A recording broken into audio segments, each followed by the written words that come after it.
Bismillahirrahmanirrahim. Assalamualaikum warahmatullahi wabarakatuh.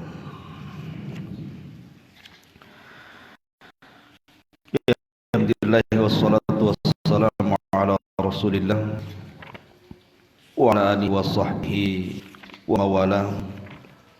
La haula wala quwata illa billahi wa ba'du. Alhamdulillah, di pagi hari ini kita kembali bisa berjumpa dan bermajelis ilmu walaupun lewat streaming.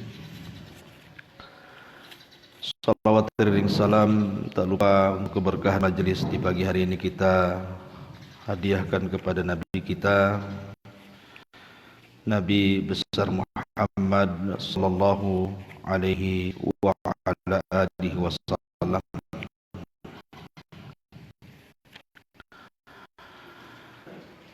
Ma'asyiral muslimin yang dimuliakan Allah Subhanahu wa taala, pagi ini kita akan mengisahkan satu ulama besar. Ulama ini sangat masyhur, apalagi fatwa-fatwa beliau dan kitab-kitab beliau dicetak dengan sangat banyak dan sudah kita dapati. Beliau adalah Syekhul Islam Ibnu Taimiyah rahimahullahu ta'ala. Syekhul Islam Ibnu Taimiyah rahimahullahu ta'ala memang pantas dikatakan Syekhul Islam, karena memang pengetahuannya terhadap Islam luar biasa. Dia lahir di sebuah tempat namanya Harran di negeri Syam yang sekarang masuk dalam Jumhuriyah dari negara Turki. Beliau lahir pada tahun 661 dan wafat pada tahun 728. Dan subhanallah, dia tidak menikah sampai meninggal. Nanti kita akan tahu kenapa alasannya beliau tidak menikah. Beliau seorang faqih, ahli fikih. Beliau seorang muhaddis, ahli hadis. Beliau seorang mufassir, ahli tafsir. Dan beliau seorang alim mujtahid. Dia seorang ulama yang mujtahid, tidak mengekor pada mazhab. Walaupun dia banyak terpengaruh dengan mazhab Hambali dan juga belajar fikih Syafi'i dan fikih-fikih yang lainnya, tapi beliau menjadi mujtahid min ulama'i ahli sunnati wal jamaah. Ibnu Taimiyah rahimahullahu ta'ala hidup di keluarga yang bermadhab Hambali, dan ulama menyebutnya an-najmu bainal qamarain. An-najmu bainal qamarain, bintang di antara dua bulan. Kenapa? Karena dia adalah ulama Ibnu Taimiyah itu ulama kondang. Bapaknya juga ulama kondang. Kakeknya juga ulama kondang. Tetapi yang paling kondang dari tiga ulama ini adalah cucu dan kakeknya. Bapaknya ulama tapi tidak dikenal. Sementara kakeknya Abul Barakat adalah Syekhul Hanabilah. Kitabnya ma'ruf, namanya Muntaqa, dan disyarah oleh Imam Asy-Syaukani yang kemudian dikenal dengan kitab Nailul Autar. Itu karya daripada kakeknya Ibnu Taimiyah. Namanya Abul Barakat Syekhul Hanabilah. Bahkan dikisahkan kakeknya ini mengajarkan Ibnu Taimiyah sejak kecil. Jadi kalau kakeknya sampai buang hajat saja, itu meminta kepada Ibnu Taimiyah kecil itu untuk membacakan hadis di luar kamar mandi, supaya dia sambil buang hajat itu mendengar. Dan tidak mengapa seperti itu, asal jangan dibaca di kamar mandi. Tidak boleh murojaah di kamar mandi. Tapi kalau ada suara Al-Quran masuk ke kamar mandi kemudian kita dengerin, tidak ada masalah. Seperti itulah kakeknya tidak mau menyia-nyiakan waktu sampai buang hajat saja, tidak mau telinganya tidak terisi dengan ilmu. Ya wajar kalau keturunannya menjadi Syekhul Islam Ibnu Taimiyah rahimahullah ta'ala. Masyhurul muslimin Imam Az-Zahabi rahimahullah ta'ala bahkan mengisyaratkan binuril qamari ila jaddihi Abil Barakah wa bidawi syamsi ila Syekhul Islam Ahmad ibn Taimiyah rahimahullah ta'ala, bahwa kakeknya adalah seperti cahaya bulan dalam ilmu dan cucunya Ibnu Taimiyah seperti cahaya matahari di dalam ilmu. Ibnu Taimiyah juga sama dengan ulama-ulama yang lainnya. Dia juga safar ke beberapa tempat dan guru sampai gurunya mencapai 200 syekh. Bukan syekh biasa, tapi syekh yang kondang-kondang. Dan itu ma'ruf. Ya, di antaranya banyak, nanti kita sebutkan siapa guru-gurunya dan siapa murid-muridnya.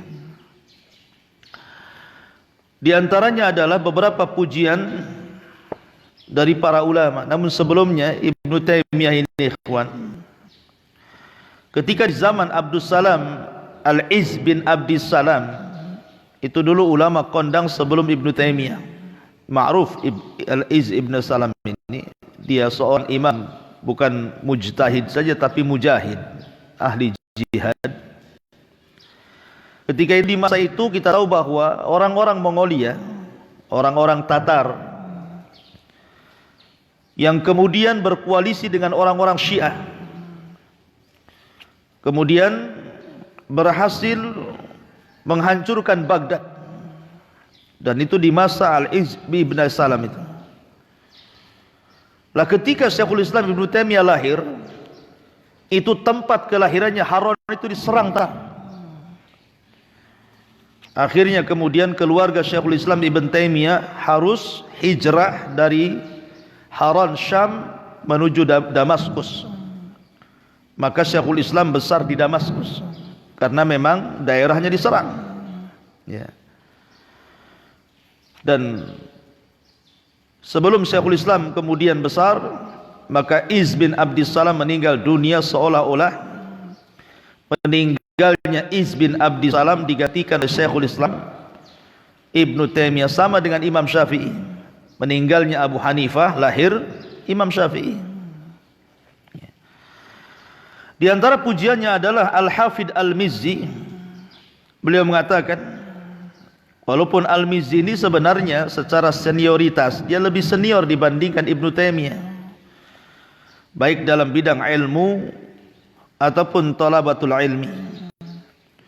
Akan tetapi walaupun demikian, karena Ibnu Taimiyah ini memiliki kecerdasan yang ajaib, Justru dia banyak terpengaruh dengan madrasahnya Ibnu Taimiyah. Apalagi kita tahu murid-muridnya Ibnu Taimiyah ini bukan orang kaleng-kaleng seperti Imam Ibnul Qayyim, itu muridnya. Kemudian Imam Zahabi, itu muridnya. Kemudian Ibnu Katsir juga muridnya. Kemudian Ibnu Muflih juga muridnya. Kalau murid-muridnya seperti ini, ya tentu gurunya luar biasa. Siapa yang tidak kenal Zahabi? Mu'arrikhul Islam, orang yang paling pakar dengan tarikhnya Islam. Siapa tidak kenal Ibnul Qayyim, seorang tazkiyatun nafsi. Siapa yang tidak kenal Ibnu Katsir, tafsirnya Tafsirul Azim Ibnu Katsir, dan seorang muhaddis Ibnu Muflih. Ini semua murid-murid Ibnu Taimiyah. Makanya kalau Ibnu Taimiyah terkenal wajar, karena memang muridnya juga luar biasa. Dikatakan oleh Al-Bazzar, lihat bagaimana kesederhanaan Ibnu Taimiyah. Dia mengatakan, faman ra'ayna minal ulama man qana'a minad dunya bimithli ma qana'a huwa minha aw radiya bimithli halatihi allati kana 'alayha lam yasma' annahu ragiba fi zawjatin hasna wala sariyatin hawra wala darin qawra wala mamalik wa jawra wala basatin wal iqar wala shadda ala dinar wala dirham wala ragiba fi dawabi wala ni'am wala thiyabin na'imati fakhirah wala zaham fi talab ri'asah wala ra'uya sa'iyah fi tahsilil mubahat. Beliau katakan, kami tidak pernah melihat orang seqanaah Ibnu Taimiyah. Qanaah itu tidak mau dunia, maunya akhirat saja, itu disebut qanaah. Dia tidak didengar dari Ibnu Taimiyah itu ragiba fi zaujatin hasna, mau menikah dengan wanita yang cantik, karena dia sendiri tidak menikah, ataupun budak yang dimilikinya, ataupun rumah yang mewah, ataupun kebun-kebun yang luas.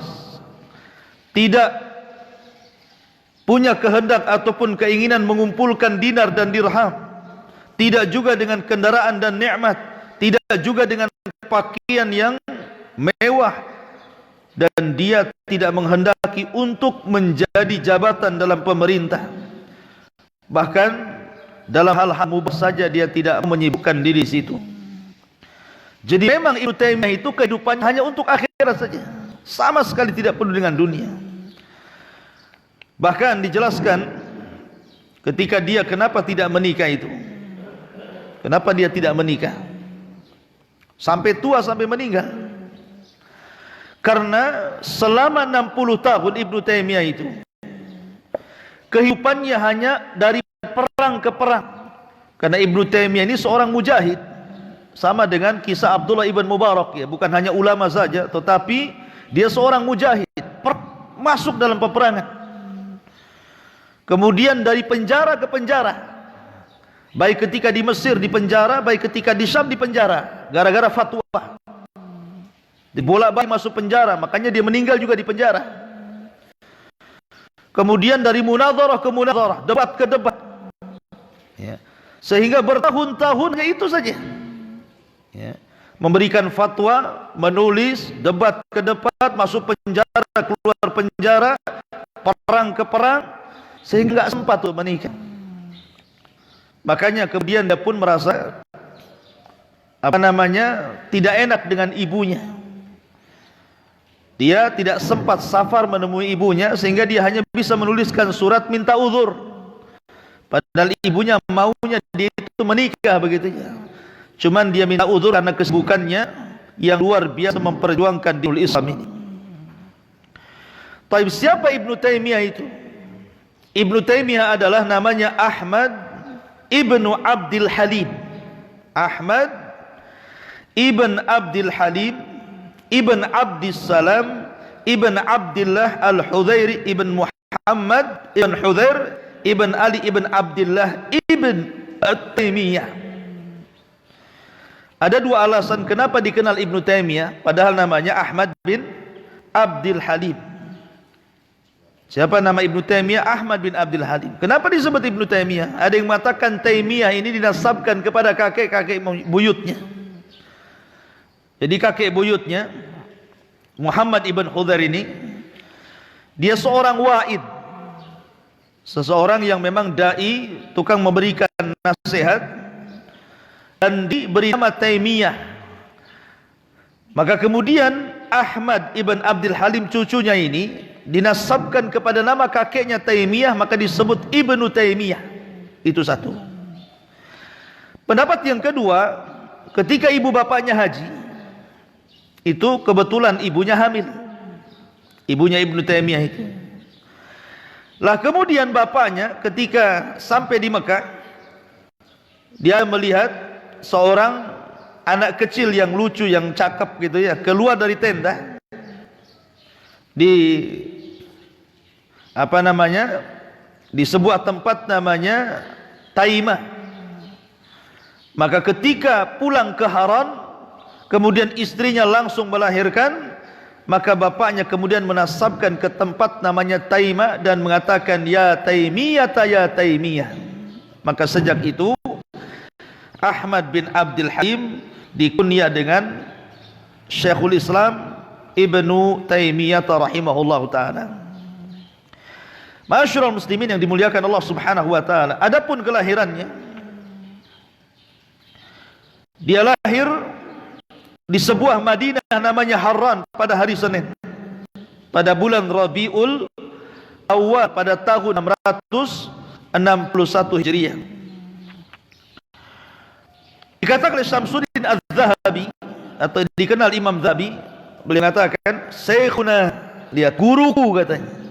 Dengan bangganya Imam Zahabi mengatakan, Syekhuna, guruku, Al-Imam Syekhul Islam Farduz Zamani Bahrul Ulumi Taqiyuddin. Guruku adalah Imam Syekhul Islam, satu-satunya ulama di zamannya, Bahrul Ulum, ilmunya seperti lautan saking banyaknya, dan dia pejuang agama. Bahkan kata Imam Zahabi, kullu hadithin la ya'rifuhu Ibnu Taimiyah falaysa bihadits. Setiap hadis yang Ibnu Taimiyah tidak tahu maka bukan hadis, katanya. Karena hampir dia menguasai semua funun. Bicara fikih dia pakarnya, bicara hadis dia pakarnya, bicara tafsir dia pakarnya. Makanya disebut Syekhul Islam Ibnu Taimiyah rahimahullahu taala. Bahkan Jalaluddin As-Suyuti, ma'ruf Imam Suyuti, mengatakan, fa wallahi, demi Allah, ma ramaktu aini awsa ilman wala aqwa zakan min rajulin yuqalu lahu Ibnu Taimiyah ma'az zuhdi minal ma'akil wal malabis wan nisa wa ma'al qiyami fil haqqi wal jihadi bi kulli mumkinin.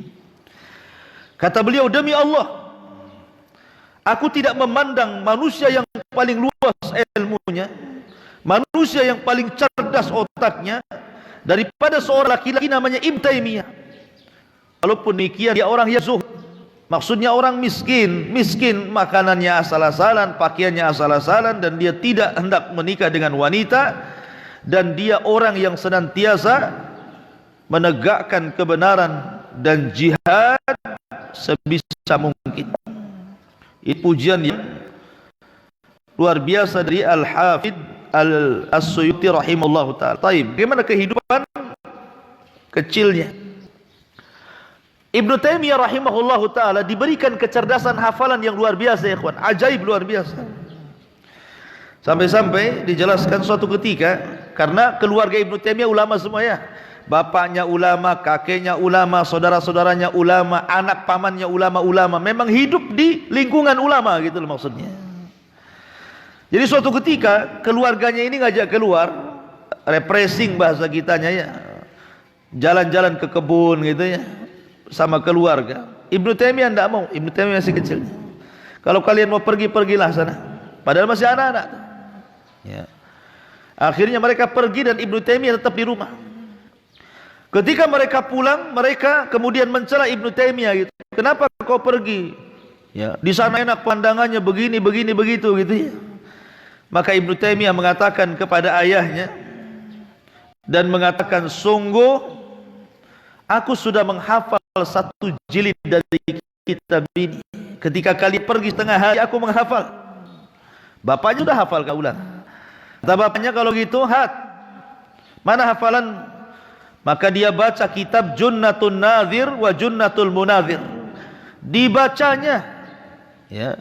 Padahal hanya setengah hari dia menghafal, tetapi dia bisa menghafal dengan sangat luar biasa dari jilid kitab Junnatun Nadhir wa Junnatul Munadhir.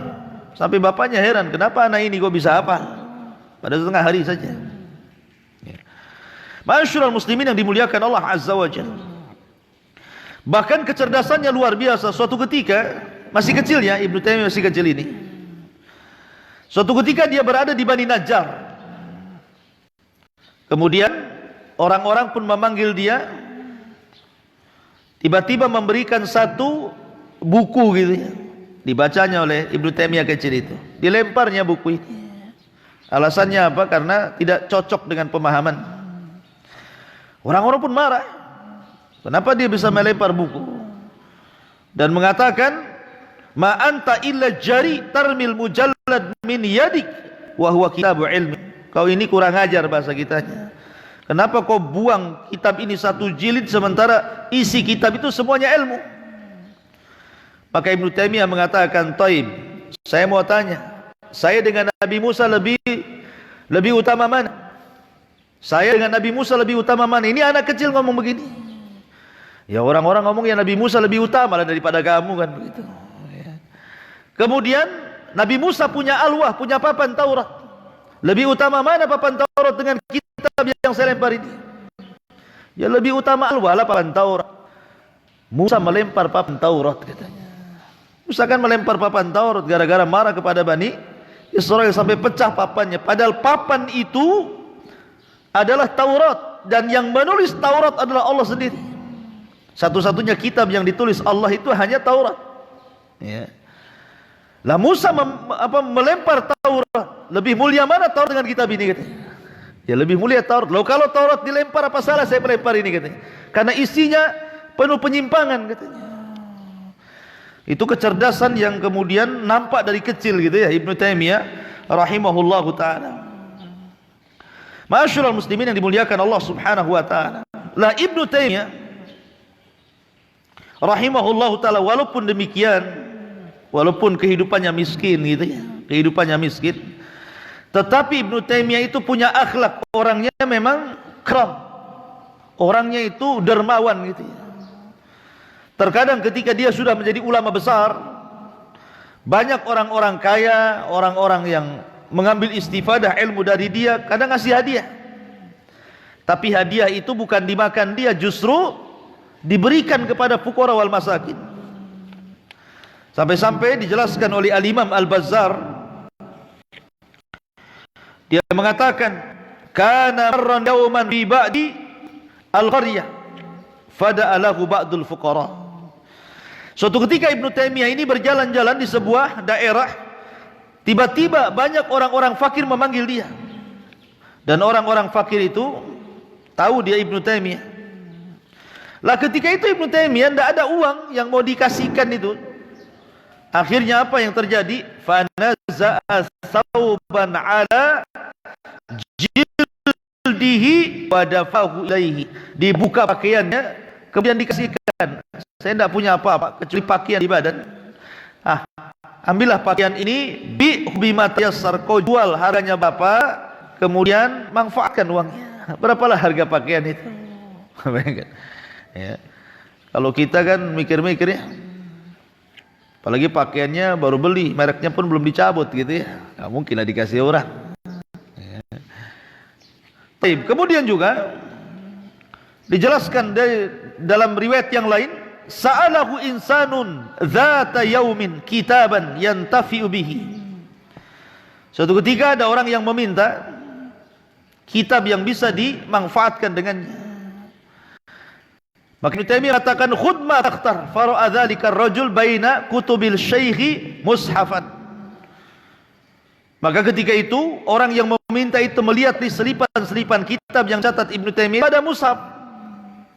Mushaf itu lumayan kalau dijual. Akhirnya dia pun mengambil mushaf itu kemudian dijual, laku pula 1 dirham. Maka dia memanfaatkan dengan dirham itu. Ini bagaimana karamnya. Kemudian tawadhu'nya. Ibnu Taimiyah itu orang tawadhu dan tidak pernah bosan kalau ditanya. Kadang saya sendiri atau ustaz yang lain gitu, kalau ada orang tanya lewat itu kan mas mau jawab. Apalagi tanyanya satu kalimat jawabannya berlembar-lembar di WA kan. Malas lah mau ngetik. Kalau jawabannya iya, tidak, haram, halal, haram kan ini senang ya. Ini enggak, kadang-kadang butuh penjabaran.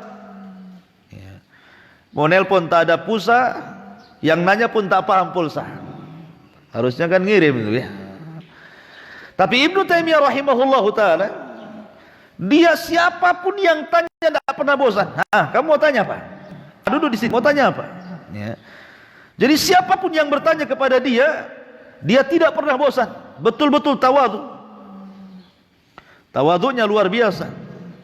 Ya. Kemudian juga keberaniannya. Juga dijelaskan keberaniannya. Subhanallah. Jadi suatu ketika ma'asyiral muslimin, Ibnu Taimiyah rahimahullah tadi didatangi oleh anak-anak penguasa-penguasa Tatar. Sebagian mereka sudah muslim, sebagian mereka masih kafir. Ya. Ketika kemudian salah satu penguasa Tatar ini, Mongolia, yang sudah muslim, kemudian masuk ke Damaskus dan mengumpulkan para ulama. Para ulama ketakutan ketika dipanggil oleh penguasa itu. Tapi karena mengancam jiwa-jiwa mereka, akhirnya mereka pun kumpul, termasuk Ibnu Taimiyah. Kemudian mereka meminta nasihat. Yang pertama kali yang maju Ibnu Taimiyah, dinasihati penguasa itu. Ya. Semua para ulama hampir menyingkapkan pakaian mereka, takut ditebas darahnya mengenai pakaian mereka. Saking ketakutannya gitu. Jadi udah siap-siap nih. Dan tebas pula ini Ibnu Taimiyah, ini darahnya moncrot pula ke kita, ini bahasanya seperti itu. Tapi dengan tenangnya Ibnu Taimiyah menasihati satu per satu, macam-macam lagi itu. Tetapi Allah Subhanahu wa taala takdirkan memang Ibnu Taimiyah selamat. Akhirnya setelah pertemuan itu kawan-kawannya mengatakan, jangan kau libatkan kami dengan kamu dan jangan kau libatkan kamu dengan kami gitu. Jadi intinya bahwa nanti kalau ada apa-apa saya tidak akan ngajak kamu dan jangan kau ajak kami gitu. Karena begini ikhwan, Ibnu Taimiyah itu dikenal keras. Makanya dijelaskan oleh Imam Zahabi. Imam Zahabi itu ulama yang insaf ya. Ulama yang mu'tadil, adil orangnya kalau memandang seseorang itu. Walaupun Ibnu Taimiyah gurunya, dia katakan Ibnu Taimiyah guruku ini punya sedikit keras. Dia tidak tahan melihat sebuah mungkar, dia langsung diingkari. Kalau seandainya Ibnu Taimiyah itu punya kelembutan dalam bahasa, tentu dia bisa menyatukan kalimat para ulama itu. Cuman karena punya syiddah, punya sisi keras dia, makanya dimusuhi para ulama di zamannya. Sampai-sampai suatu ketika dia berjumpa dengan Ibnu Hayyan. Ibnu Hayyan itu ulama lughah. Sebelumnya sudah ada Sibawayh. Kalau cerita Sibawayh, nabinya bahasa itulah Sibawayh itu. Siapa yang tidak kenal Sibawayh? Lah penerusnya Sibawayh itu namanya Ibnu Hayyan. Itu hidup di masa Ibnu Taimiyah. Lah Ibnu Hayyan ini pada awalnya sangat memuji Ibnu Taimiyah luar biasa. Sebelum berjumpa hanya membaca kitab-kitab dan apa yang didengar dari murid-muridnya. Tapi setelah berjumpa, kemudian ada nakosa berdebat sedikit gitu kan. Tiba-tiba Ibnu Taimiyah mengatakan, sesungguhnya engkau ini tidak paham bahasa. Nah, ini pakarnya bahasa, Ibnu Hayyan ini. Engkau tidak paham bahasa, bahkan guru Sibawayh pun tidak paham katanya. Padahal siapa yang tidak kenal Sibawayh? Dulu nabinya bahasa lah itu. Ibnu Taimiyah mengatakan seperti itu. Aku lihat ada 100 kesalahan dari bukumu dan Sibawayh. Maksud dalam bahasa, aku tidak melihat. Kau tidak, Sibawayh tidak paham, kau juga tidak paham katanya. Sampai keras gitu ya. Dari situ Ibnu Hayyan berbalik, yang tadinya memuji akhirnya Tidak jadi kan itu. Awalnya memuji sangat tinggi Ibnu Taimiyah ini. Ya karena kerasnya gitu ya. Ibnu Taimiyah rahimahullahu taala. Ma'asyiral muslimin yang dimuliakan Allah Azza wa Jalla, makanya wajar kalau di zamannya dia terkadang berfatwa itu menyelisih fatwa-fatwa ulama di zamannya.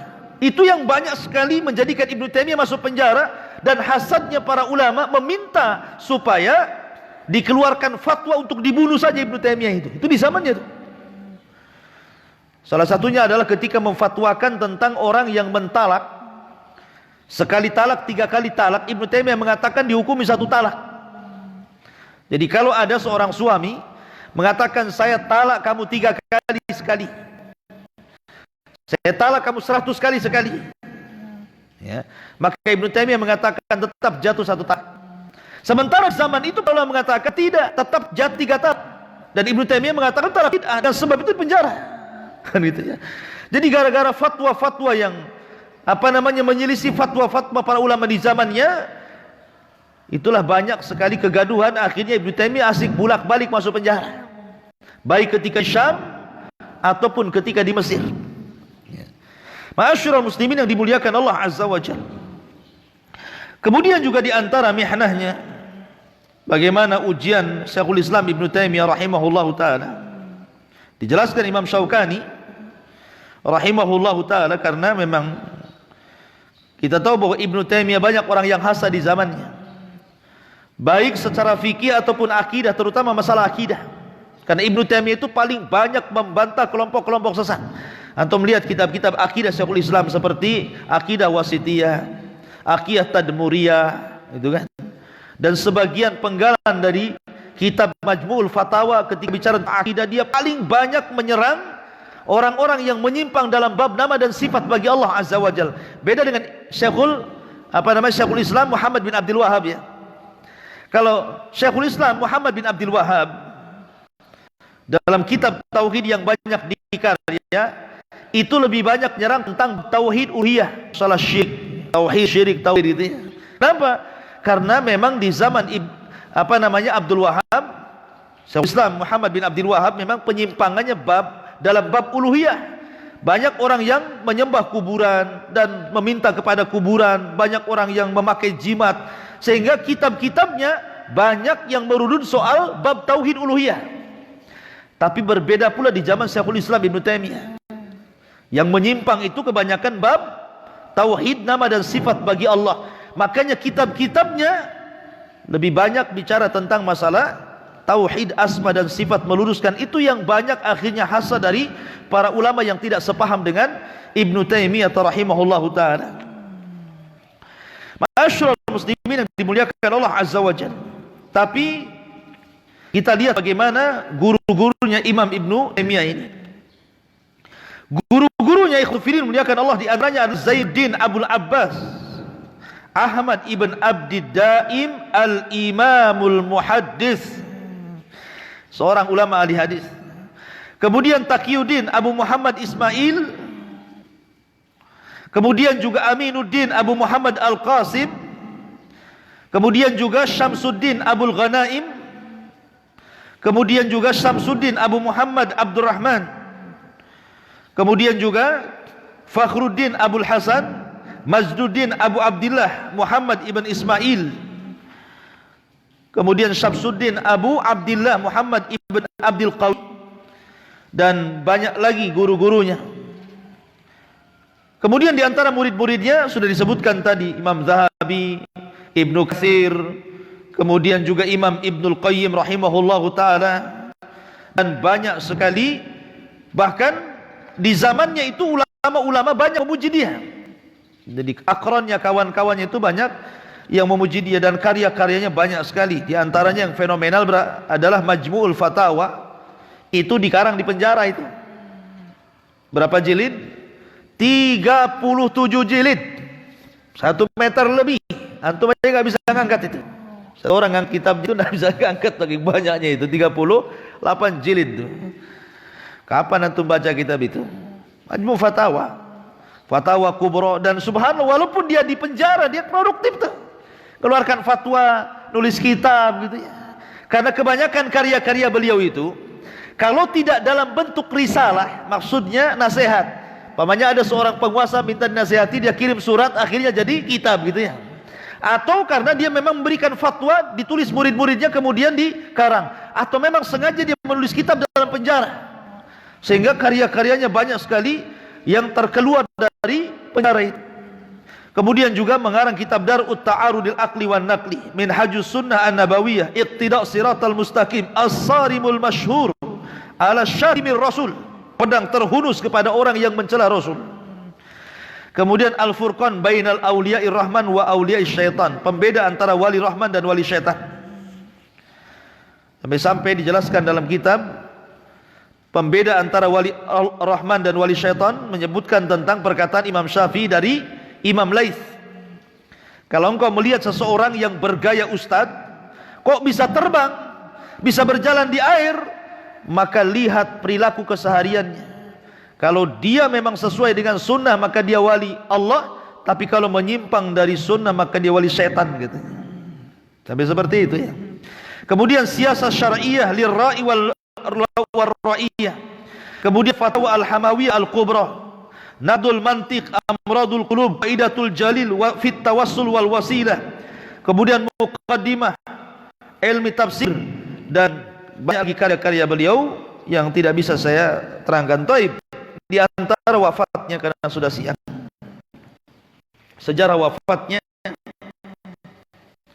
Ibnu Taimiyah rahimahullahu taala kan bolak-balik masuk penjara ya, tergantung kesalahannya yang dipandang oleh penguasa ya, terkadang 1 bulan, 2 bulan, setahun, 2 tahun kan, bertahun-tahun ya, karena asli bolak-balik masuk penjara ya. Maka Ibnu Taimiyah rahimahullahu taala dan di penjara juga disiksa sama saja. Maka akhirnya Syekhul Islam Ibnu Taimiyah rahimahullahu taala disepakati, ittafaqa mautuhu, telah sepakat kematian Syekhul Islam Ibnu Taimiyah rahimahullahu taala fi sahari lailatul itsnaini, di waktu sahur di malam Senin, Lailatul Isrin min Dzulqa'dati, pada malam ke-10 dari bulan Dzulqa'dah pada tahun 728 Hijriah. Maka akhirnya dia pun menghembuskan nafas terakhir di penjara. Kemudian jasadnya dibawa keluar. Ketika itu salah satu yang mengurus jenazahnya adalah Al-Hafidh Al-Mizzi dan juga Jama'atun Kibari Salihin Akhyar. Ada yang mengatakan bahwa yang menyolatkannya sittina alfar rajulin.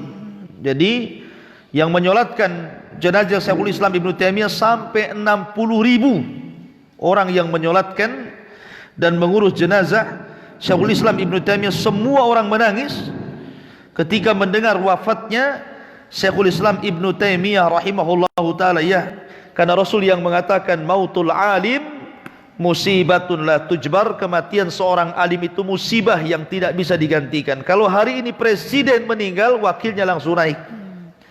Kalau hari ini orang kaya meninggal, besok ada orang yang lebih kaya lagi ya. Tetapi kalau ulama yang meninggal, nggak ada yang bisa menggantikan. Sampai hari ini tidak ada yang bisa menggantikan Abu Hanifah, Imam Syafi'i, Imam Malik, Imam Hambali, bahkan ulama-ulama yang kemarin meninggal, Syekh Albani. Siapa yang bisa menggantikan Syekh Albani? Tidak ada. Siapa yang bisa menggantikan Syekh bin Bas? Tidak ada. Jadi kematian alim itu musibah yang tidak bisa digantikan. Kalau pejabat meninggal, umpamanya kena corona, maka pejabat yang lain memang ada juga yang mendoakan kapan dia mati kena corona, biar dia yang naik kan itu. Memang begitu. Tapi kalau urusan akhirat tidak bisa digantikan. Semakin jauh daripada ulama, kehidupan manusia semakin buruk. Makanya Anas bin Malik radhiyallahu anhu mengatakan bahwa sayati alaihi zaman walladzi ba'dahu syarru minhu, akan datang zamannya di mana yang setelahnya jauh lebih buruk daripada yang sebelumnya. Subhanakallah bihamdika, asyhadu an la ilaha illa anta astaghfiruka wa atubu ilaik. Allahu ta'ala alam. Assalamualaikum warahmatullahi wabarakatuh.